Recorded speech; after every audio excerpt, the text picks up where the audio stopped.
साझा करें।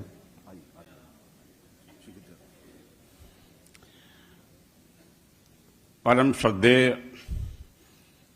पूज्य योगी जी, कार्यक्रम के संयोजक आदरणीय ब्रज बहादुर जी,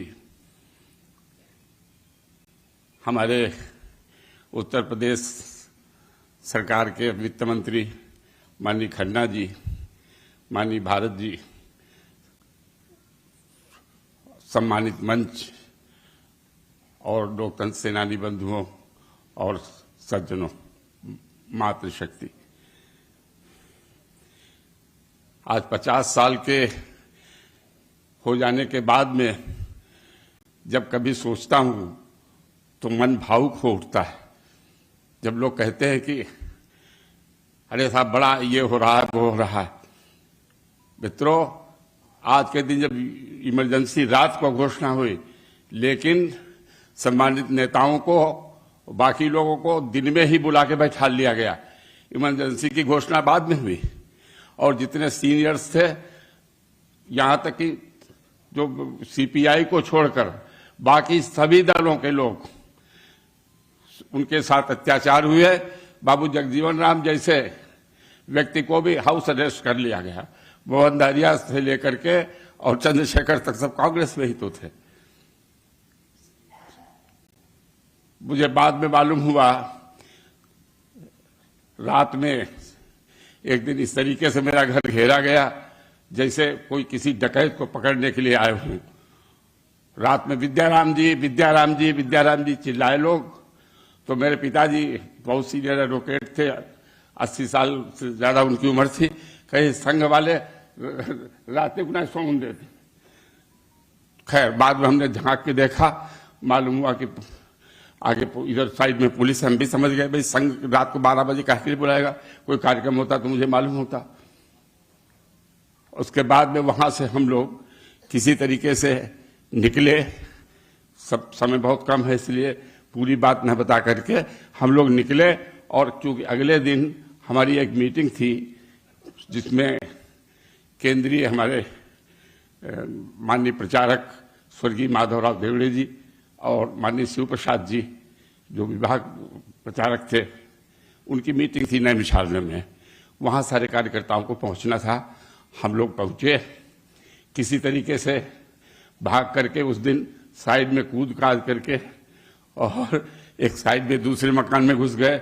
वहां 2 महिलाएं लेती, छोटे भाई जैसा उसका पति था और उसकी माँ थी। अब मैं सोचूं कहीं रात में लोग चिल्ला न दें, चोर चोर चोर। तो अंदाजन देखा तो वो बूढ़ी वाली महिला तो माँ ही नहीं थी। विद्याराम तुम कैसे? हम कहीं हमका इंदिरा गांधी पकड़ाई रही। तो उन्होंने अपशब्द का इस्तेमाल करते हुए कहा, हाँ या भैया तुमका का है? खैर हमने कहा अब ये बूढ़ा जरूर पकड़ाई दी। किसी सूरत से साइड से फांद के हम लोग गए। उस समय हृदयनाथ सिंह जी भी थे, प्रचारक थे जिले के, तो वो भी पड़ोस में ही रुके हुए थे, ललित दीक्षित के। उसके बाद वहां से हम लोग नैमिष में पहुंचे। उस समय नैमिष में पहुंचे तो और कोई, हम लोग पहाड़ यही उलट रहे थे कि सिर्फ बीसलपुर से पर्चे लेके आते थे। अंडरग्राउंड पेस्ट था पीलीभीत जिले में और वहां से वो भेजते थे, क्योंकि विभाग की भी जिम्मेवारी थी, विभाग संयोजक भी रहा था विद्यार्थी परिषद का भी। तो वो पर्चे वगैरह जहां पर हमको छोड़ना था छोड़ देते थे। अब पहने हुए थे, गोल टोपी लगाए हुए थे, खत कटा हुआ था, पैजामा था सकरा वाला, तो जैसे मालूम होता था कोई अलीगढ़ यूनिवर्सिटी का छात्र होगा। तो अब वहां पर बैठक हो गई, काफी कार्यकर्ता चले भी गए, लेकिन माननीय देवड़े जी, माननीय शिव प्रसाद जी वही रुके हुए थे।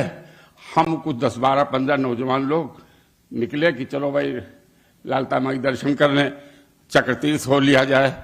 अब मैं तो जानबूझ के, चूंकि भेष हमारी ऐसा था, इसे चक्रतीर्थ के अंदर तो नहीं गया, गेट पर ही रहा। लेकिन मेरे स्वर्गीय तब तो उनका स्वर्गवास हो गया, जगदेव जी से मैंने कहा कि भाई जल वल ला करके चक्रतीर्थ का मेरे ऊपर भी डाल दो। तो वो आए तो लोगों को संदेह हो गया कि ये कौन, पता नहीं किसी तरीके से लीक था या क्या था कि कोई मीटिंग है। उसके बाद हम लोग गए तो कल भाई आप, हमने कहा मैं प्रगतिशील विचारों का व्यक्ति हूँ, सभी धर्मों का आदर करता हूँ। तो खैर वहां धर्मशाला पहुंचे, वही पहुंचा तो वहां बाकायदा देखा R.S. Bora, Inspector, tell Mr. Vidyadhar Verma, you are under arrest. और साथी आपके कहाँ गए? हम कहे सब चले गए। अब वहां हृदय जी थे, वो मेडिकल रिप्रेजेंटेटिव दिखाई पड़ते थे देखने में। माननीय देवड़े जी, माननीय शिव प्रसाद जी अंदर थे बैठे हुए, सबकी तलाशी हुई।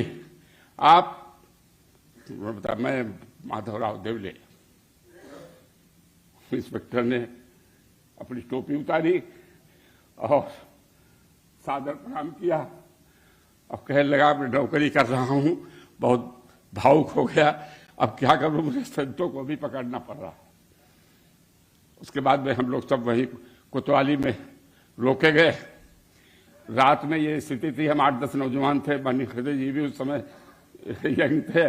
कल हम लोग निकल सकते हैं, क्योंकि हम लोगों को आंदोलन चलाने का काम था और जो हमारे सीनियर्स थे, बड़े नेता थे और बड़े लोग थे, संघ चालक से लेकर के और ठाकुर शारदा भगत सिंह समेत सब दिन में ही पकड़ लिए गए थे। घोषणा हुई रात में, बाद में, और बाद में वहां से जब सुबह निकल, रात में हम लोगों ने सोचा कि हम लोग निकल रहे, एक सिपाही तो यहाँ पर बंदूक लिए गेट पर खड़ा है। तो आपस में कुछ हम लोगों ने कानाफूसी की, 10-12 नौजवान थे। हृदय जी ने बता दिया माननीय शिव प्रसाद जी को, माननीय शिव प्रसाद जी ने बता दिया देवड़े जी को। देवड़े जी बुलाया, हम लोग क्लास हो गई कि देखो एक बात समझ लो, वैसे भी अत्याचार बहुत हो रहे हैं, लेकिन अगर तुम लोगों ने ये किया तो फिर पूरे देश में जो गिरफ्तारियां हो रही हैं वो उनमें और ज्यादा उत्पीड़न होगा। खैर हम लोगों ने उनकी निर्देश का पालन किया और बस एक ही बात कह रहा हूं, मेरा एक सहयोगी था प्रेम शंकर गुप्ता, एडवोकेट संजीला का, उसके नाखून तक उखाड़े गए। और जेल में जिस समय जबरिया नसबंदी हो रही थी, कैदियों की सबका कोटा था, पुलिस का भी कोटा था, जेल के कर्मचारियों का भी कोटा था, सभी अधिकारियों का कोटा था। तो ये जबरिया जबरदस्ती, रात में लोग चिल्लाने की, रोने की आवाज आती थी। तो इस तरीके की सारी स्थितियां थी। इससे ज्यादा खराब बात, और आज जब अत्याचार भ्रष्टाचार के खिलाफ जब बात, मैं तो कहूंगा कि वो सरकार कल्पना नहीं कर सकता, आप लोग जो नौजवान हैं कल्पना नहीं कर सकते कि उस समय किस तरीके की सरकारें थी। गुजरात से छोटा सा आंदोलन जो पूरे राष्ट्रीय स्तर पर शुरुआत होकर बिहार और दिल्ली होता हुआ पूरे देश में फैल गया, उस समय क्या क्या अत्याचार हुए ये अकाल्पनिक हैं। और अब जैसे मेरे अयोध्या के एक स्वतंत्रता सेनानी, लोकतंत्र सेनानी हैं, वो विकलांग थे, उनके ऊपर ये आरोप था कि ये खंबे पर चढ़ के तार काट रहे थे, चूंकि जमानत न हो, इन पर DIR एक्ट के अंदर इस तरीके के अपराधपूर्ण कृत्य उस समय हुए। मेरे ऊपर 2 मुकदमे कायम थे, एक हरदोई का जिसमें यह मालूम हुआ कि मैं ही काट रहा था, तो बाद में मालूम हुआ कि ये FIR भी हुई है। तो और ये ठाकुर शारदा भगत सिंह से लेकर के सिद्ध गोपाल और रोहतरी तक जितने लोग पकड़े गए थे वो सब नीचे खड़े थे, और मैं बताते सीढ़ी पर चढ़ गया, विद्याराम काट दो तार, और फैल पूरे जिले में इस सरकार को चलने देंगे, अंधेरा कर देंगे। और उसके बाद मालूम यह भी हुआ कि ये वहां पर नैमिष में मैं बोर्ड खोल रहा था उसके पटरी के, तो वहां पर ये 2 DIR।